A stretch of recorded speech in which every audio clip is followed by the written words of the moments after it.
शेखर भैया कोनो हमरे लेखा मर्द रहल, शादी हो गई,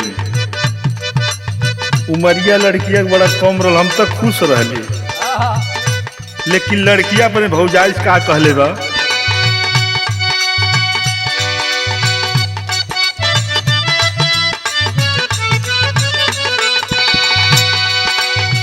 हम बानी सतारा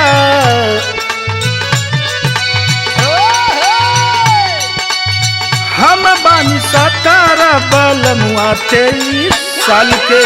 हम बानी सतारा बलमुआ 23 साल के, हम बानी सतारा बलमुआ 23 साल के।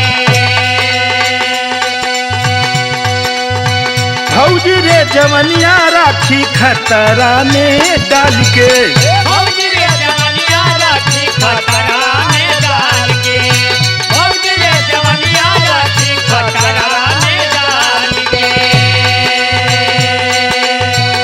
तब तक भौजैया फोन गई,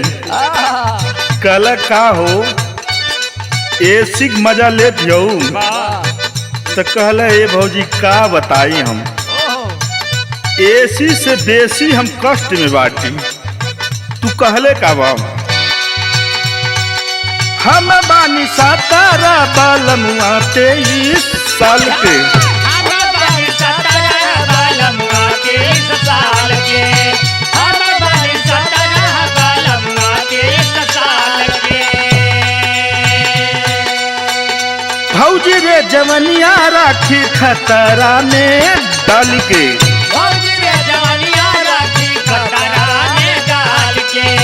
भौजी रे जवनिया राखी खतरा में डाल के।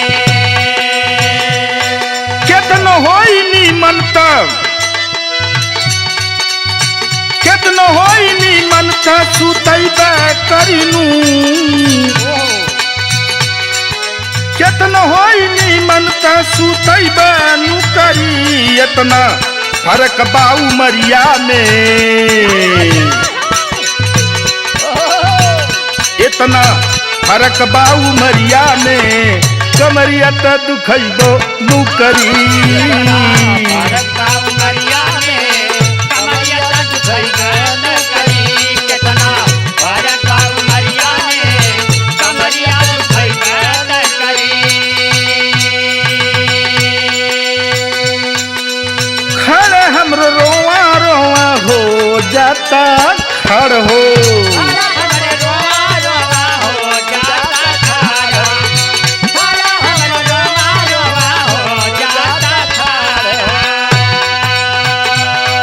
सोच सोच देहिया में लगत बड़ुए जड़ हो, सोच सोच देहिया में लागत बड़ुए जार हो,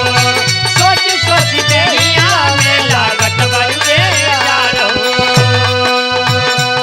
ए अरे कतनो नीमन होई त सुतैबे नु करी,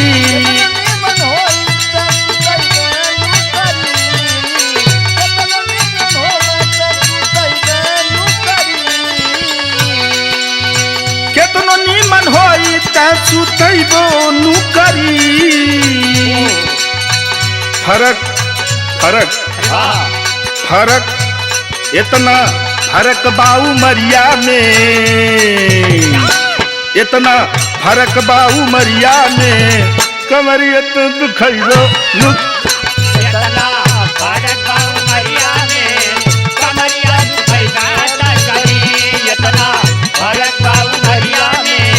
कमरिया दुखैबो न करी। घम लागता ये पिया, घम लागता, घाम लागता ये पिया, घाम लागता, घाम लागता ये पिया, घाम लागता। अरे घम लागता ये पिया, घम लागता,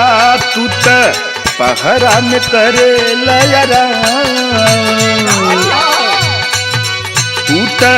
पहरा में करे लयरा, चैत में बड़ा घम लगता,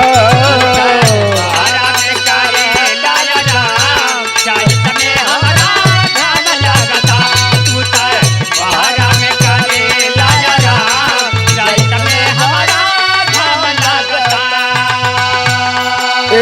शेखर भैया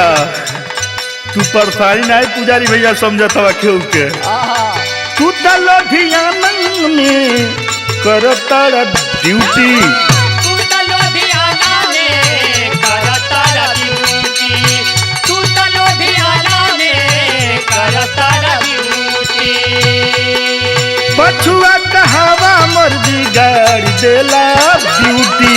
पछुआ कहवा मोर बिगाड़ देला ड्यूटी पछुआ कहवा मोर बिगाड़ देला ड्यूटी तू त लुधियाना में करता ड्यूटी पछुआ कहवा मोर बिगाड़ देला ड्यूटी घाम लागता ये डियर घाम लागता ये डियर घाम लागता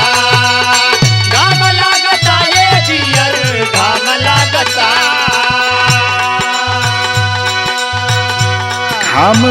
सहत नइखे नरम नरम गाल घाम सहत नइखे नरम नरम का चैत में बड़ा घाम लगता